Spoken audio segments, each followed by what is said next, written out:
Actress सुहाया Ali अब्रो की hot fashion shoot के साथ शोबिज में वापसी, बेशर्मी की तमाम हदें क्रॉस करने पर सोशल मीडिया सार्फिन बरहम। शोबिज और एंटरटेनमेंट से मुतालिक वीडियोस देखने के लिए हमारा चैनल सब्सक्राइब करें और बेल आइकन को प्रेस करें। सुहाया अली अब्रो पाकिस्तान शोबिज इंडस्ट्री की मकबूल एक्ट्रेस और मॉडल हैं और इनको फिल्मों में उनकी बोल्ड परफॉर्मेंस और गानों की वजह से काफी शोहरत हासिल है। सुहाया ने मॉडलिंग से करियर का आगाज किया था, जिसके बाद उन्होंने ड्रामों से अदाकारी का आगाज किया और फिर फिल्मी दुनिया में अपने कदम जमाए, जबकि वो पीटीवी के कमर्शियल में भी नजर आती हैं। सुहाया अली अब्रो रवा साल मार्च में रिश्ता इज़्दिवाज में मुंसलिक हुई, जिसके बाद से वो शोबिज से गायब हो गई थी, लेकिन अब उन्होंने एक बोल्ड फोटोशूट से दोबारा शोबिज में वापसी की है। उन्होंने पीपल पाकिस्तान के प्लेटफॉर्म से फोटोशूट में हिस्सा लिया। इस फोटोशूट को सोशल मीडिया के मुख्तलिफ अकाउंट्स पर शेयर किया गया। तस्वीर में सुहाया अली अब्रो को नहायत बोल्ड और वल्गर लिबास में देखा जा सकता है। सुहाया अली अब्रो ने मगरबी और नीम बरहना मलबूसात जेब तन कर रखे हैं, जिनमें सुहाया के जिस्म का बेशतर हिस्सा लिबास की कैद से आजाद है और उन्होंने इंतहाई बोल्ड अंदाज अपना रखा है।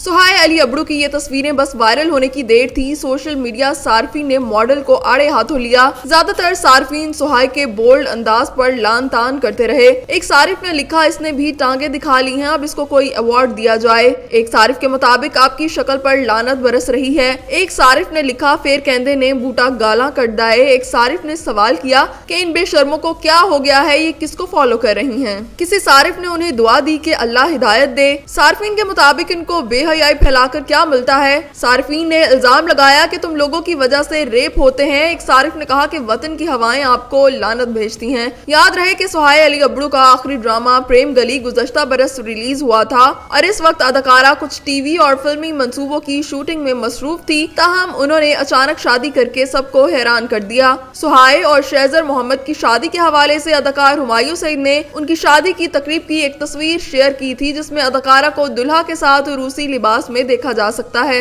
अदाकारा की शादी की तकरीब में अहले खाना समेत सुहाया और शहजर के दोस्तों ने शिरकत की। हुमायूं सईद ने अहलिया के साथ शादी की तकरीब में शिरकत की, जिसकी तस्वीर भी सोशल मीडिया पर वायरल हो गई, जबकि हिदायतकार फहीम बर्नी और नदीम बेग भी शादी की तकरीब में मौजूद थे। हुमायूं सईद ने नई जिंदगी की शुरुआत करने पर सुहाया अली अब्रो और शहजर मोहम्मद को मुबारकबाद पेश करते हुए उनके लिए नेक ख्वाहिशात का इजहार भी किया। हुमायूं सईद की जानिब से सुहाया अली अब्रो की शादी की पोस्ट किए जाने के बाद दीगर सोशल मीडिया अकाउंट्स पर भी उनकी शादी की पोस्ट शेयर की गई। सुहाया के शौहर Shahzar Mohammad first class cricketer हैं और वो क्रिकेटर शुएब मोहम्मद के बेटे और मायानाज क्रिकेटर हनीफ मोहम्मद के पोते हैं। सुहाया अली अब्रो के शौहर शहजर मोहम्मद, जो खुद भी क्रिकेटर रह चुके हैं और फर्स्ट क्लास क्रिकेटर हैं, सितंबर 2019 में सिंध की जानिब से कायद-ए-आज़म ट्रॉफी में हिस्सा ले चुके हैं। शहजर मोहम्मद ने अपने वालिद और दादा की तरह पाकिस्तान की फर्स्ट क्लास क्रिकेट में डबल सेंचुरी बना रखी है। शहजर मोहम्मद क्रिकेट भी खेलते हैं, लेकिन पेशे के एतबार से वो प्रोफेशनल ट्रेनर हैं। सुहाया अली अब्रो सोशल मीडिया पर बहुत ज्यादा एक्टिव नहीं, मगर उन्होंने शादी के बाद अपने शौहर के साथ तस्वीरें अपने इंस्टाग्राम अकाउंट पर शेयर की थी।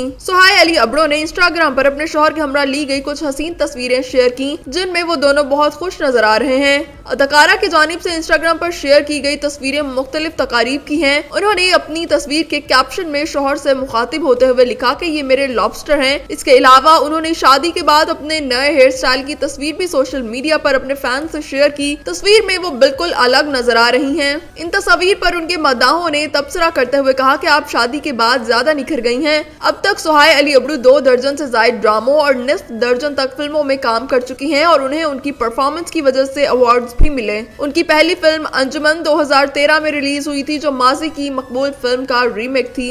इसके अलावा वो मोटरसाइकिल गर्ल, रॉन्ग नंबर और जवानी फिर नहीं आनी जैसी फिल्मों में भी शानदार अदाकारी का मुजाहरा कर चुकी हैं। इसके अलावा सुहाया अली अब्रो के क्रेडिट पर कई हिट ड्रामे हैं, जिनमें 7 पर्दों में तन्हाई, सुर्ख चांदनी, खोया खोया चांद, रिश्ते कुछ अधूरे से, प्यारे अफजल, आदि गवाही, तुम्हारी नताशा, कहानी एक रात की, शादी के बाद, क्यों है तू, भाभी, ढोल बजने लगे, दे इजाजत जो तू, मंजली शामिल हैं, जबकि वो लक्स स्टाइल अवार्ड्स में मेजबानी के फराइज भी सरअंजाम देती नजर आई। सुहाया अली अब्रो वासे चौधरी के प्रोग्राम घबराना मना है में भी मावन मेजबान थी। सुहाया ने अपने 8 साल फनी करियर में अब तक गिनती के ड्रामे और फिल्में की हैं। इस हवाले से उनका कहना है कि जाती तौर पर कम मगर मयारी फिल्मों और ड्रामों में काम करने को तरजीह देती हूँ। सेल्फ मेड फनकारा हूँ, बहुत सोच समझकर स्क्रिप्ट साइन करती हूँ। अपने आइटम नंबर्स के हवाले से सुहाया का कहना था कि आप किसी को उसकी मर्जी का काम करने से नहीं रोक सकते, हर एक को हक है कि वो जो चाहे करे, लिहाजा अगर मेरे आइटम नंबर्स किसी को बुरे लगते हैं तो वो उन्हें ना देखे।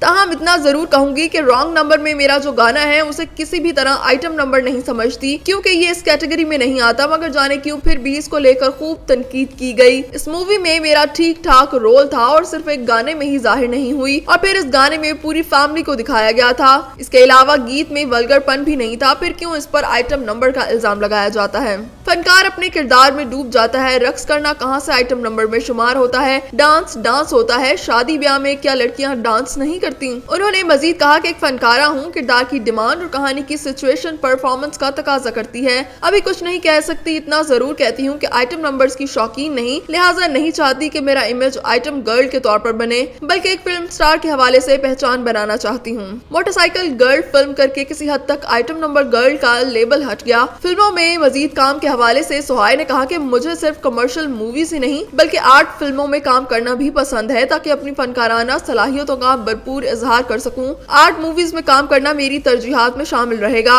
अच्छे किरदार के लिए फनकार को इंतजार करना पड़ता है, मैं भी करती हूँ। छोटी स्क्रीन पर नजर नहीं आई, लेकिन सिर्फ फिल्में ही नहीं करना, टीवी से पहचान मिली और इस मीडियम को कभी नहीं छोड़ सकती। हाँ, अगर छोटी स्क्रीन पर काम नहीं किया तो इसकी कई वजूहात थी जिनके बारे में बात नहीं कर सकती, लेकिन जल्द दोबारा टीवी पर नजर आऊंगी। ख्वाहिश है कि जहनी माजूर लड़की का कैरेक्टर अदा करूं और बहुत बेचैनी से इस रोल की मुंतजिर हूं। हमेशा ऐसे किरदार करने की ख्वाहिशमंद रहती हूं जिसमें परफॉर्मेंस के चांसेस ज्यादा से ज्यादा हों, क्योंकि एक एक्टर जब कोई किरदार अदा करता है तो लाशऊरी तौर पर उसमें इस कदर गुम हो जाता है कि उसकी शख्सियत का अक्स नुमाया होने लगता है। लिहाजा हर किरदार में आपकी शख्सियत की कोई न कोई खूबी जरूर सामने आती है, तो मेरे साथ भी ऐसा ही होता है। फनकार की सलाहियत ही उसको शख्सियत बनाने और संवारने का मौका देती है। अपनी जाती जिंदगी पर बात करते हुए सुहाय ने कहा कि मैं सादगी पसंद हूँ, मुझ में किसी भी किस्म का कॉम्प्लेक्स या एटीट्यूड प्रॉब्लम नहीं। एक्टिंग, डांसिंग और रीडिंग पसंद है, खाने पीने की भी शौकीन हूँ। दोस्तों के साथ बाहर मौज मस्तियाँ करना अच्छा लगता है, और चूंकि सिनफे नाजुक हूँ तो शॉपिंग का भी क्रेज है। अब तक जिंदगी में जो कुछ मिला उस पर मुतमईन हूँ, और एक्टिंग वर्ल्ड में खुद को बड़ी अदाकारा के तौर पर मनवाने की ख्वाहिश है। अब मैं किसी हद तक अपने आप को मनवा चुकी हूँ, किसी पर बोझ नहीं हूँ और खुद मेहनत करके कमा रही हूँ। लेकिन बताना चाहूंगी कि शोबिज में आने से पहले भी अपने खर्चे खुद निकालती थी और टीन एज के जमाने से ही मेहनत कर रही हूँ। इन दिनों ट्यूशन पढ़ाया करती थी, फिर इसके बाद थिएटर पर काम मिलने लगा और अब टीवी और फिल्मों से जुड़ी हुई हूँ। मतलब हमेशा सही पैसे कमाने के मामले में खुद मुख्तार रही हूँ। उन्होंने गुफ्तगू को आगे बढ़ाते हुए कहा कि आजकल लोग जिस तरह का बर्ताव करते हैं वो इंतहाई अफसोसनाक है, और ऐसे अफराद भी अच्छे नहीं लगते जो मुंह पर कुछ कहते हैं और पीठ पीछे उनकी कुछ और राय होती है। ऐसे लोगों से दूर रहने की कोशिश करती हूँ, बल्कि इस किस्म के अफराद सख्त नापसंद हैं। सुहाय के मुताबिक डांस मेरा जुनून है, लिहाजा जब बहुत ज्यादा थक जाऊं तो घर में खूब डांस करती हूँ। इस तरह अपने स्टेप्स भी बेहतर कर लेती हूँ और रिलैक्स भी हो जाती हूँ। इसके अलावा म्यूजिक से भी पुरसुकून होती हूँ।